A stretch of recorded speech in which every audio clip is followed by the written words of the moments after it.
tell these guys all the time, I'm just like, you're building a team. The team should just be uncovering opportunities for you. That's the only reason you should have a team in real estate. And so really understanding that investment type of mentality, and the first thing and the first person you have to invest in is yourself. Yeah. It's so good. That's where I believe it starts, Gogo, right there, the mindset. You're trading your life for money. Literally, you're trading a part of your life for money. So are you really planning, how do I say this? Are you really wanting to trade an hour of your life for a load of laundry? Yeah. I don't. Right. No, I love that. So, okay, Gogo, I get it. All right. I'm going to, I understand what that is. I'm going to make those hires. I start small. Now what do I do? Right. Kind of as the direction and like, where's the direction of the business going? What's changing? What's not changing? I've got more time. Where do I allocate my new time now? Yeah. So that would be different for everyone, right? So now that you know your hourly rate and you know your income, I want you to take a step back, a 10,000 foot view, and look at your business. It's going to be different for everyone. And I want you to look at, where did that money come from? Literally. Did it come from buyers? Did it come from sellers? Did it come from open houses? Did it come from Zillow leads? Did it come from events? Where did it come from? Did it come from your Facebook ads? Where did it come from? So when you're making your first hire, when you figure out, usually when you look at your book of business, usually you realize there's two reoccurring things. There's multiple, but two that happens over and over again. That's what my research shows through the years, right? So maybe for you is Facebook ads and open houses. So you hire this new assistant who's going to help you with everything else, and it's no longer worth your time, right? And guess where you're going to be at? Facebook ads and open houses. You're going to double down on that. So while this person is helping you to run your life so you can have sanity when you come out of this office, right? You're going to go head down, hard work, double down on what you know it's working. When you double down on what you know it's working, and you're no longer spending your time on the data entry of the everyday nitty-gritty that also needs to get done, your results just quadruple because you're only spending time on the things that are making you money. Does that make sense? So I would want you to start with that.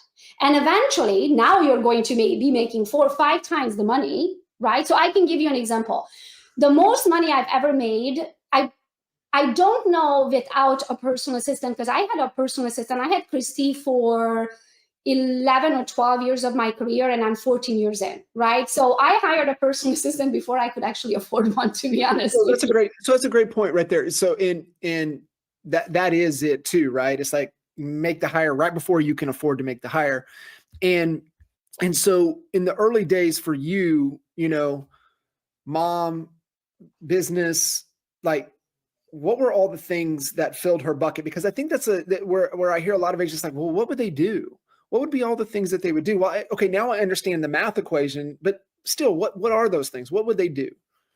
So I started with what I suck at? Yeah. So I would call myself an organized chaos kind of person. I'm very organized in my head. Now, if you're going to make me file that into an actual paper file, it's never going to happen. If you're going to ask me where's the file for 123 Main Street, I don't have one. Everything is in my head. I know exactly where to find it. I know what email to print. I know who sent it, when they sent it. I know which side of the page I took the note on. Like, I'm very visual and I'm very organized. But when you have a lot of businesses and as you're growing with things, right, we all naturally have super duper skills and we have things that we just suck at. Hire the things that you suck at. That's the first thing they're going to take off of your plate. So that in my case, I can be successful top producing agent and be organized. So when someone comes into my office, there's not a pile of paper this high. And when they're looking at what they need, I'm like, oh, it's somewhere in here, right? So that would have been me in the past, right? Today, I'm super organized, but I have 14 assistants. Mm-hmm. Like, I literally have an assistant for everything from design to emails to websites to numbers trackers to you name it, I have it. Right? Because I hire out my weaknesses. So I would start with weaknesses. I would also start with things that you might love and you're good at it, but it's not making you the money, right? So for example, bookkeeping, your taxes, you're answering your emails. Like, you might love it, right? But does it make you money? No, it's at the back end. You already made the money. You just have to respond to your bookkeeper where it went, right? Or where did it come from? So I would hire those things out and really just put your head down and do the things that you're really good at. Now, after they help you get organized, then you're going to start thinking on all of the things that are like, ooh, I could be doing this. And now there's 2 of us, right? So now we have 80 hours because alone you have 40 hours if you're working normal hours, right? And then now you have one more of you. So now you have 80 hours worth of work you can get done in 1 week. So now after everything got organized and you guys got a good rhythm and understand each other and how you work. Now, let's say this person still has 30 hours left or 20 hours left, right? Now, what can they do? You know what they can do? They can start building you all of those businesses, that all of these ideas that are in your head that you're like, oh my gosh, it's such a great idea, but I don't have any time, or I don't know where to start or how to do it. That can be on the computer over there Googling it. They can be on the computer over there setting you up all of the steps and go high level and creating your course and setting up the camera and the lights. And all you need to do is sit down and shoot your course.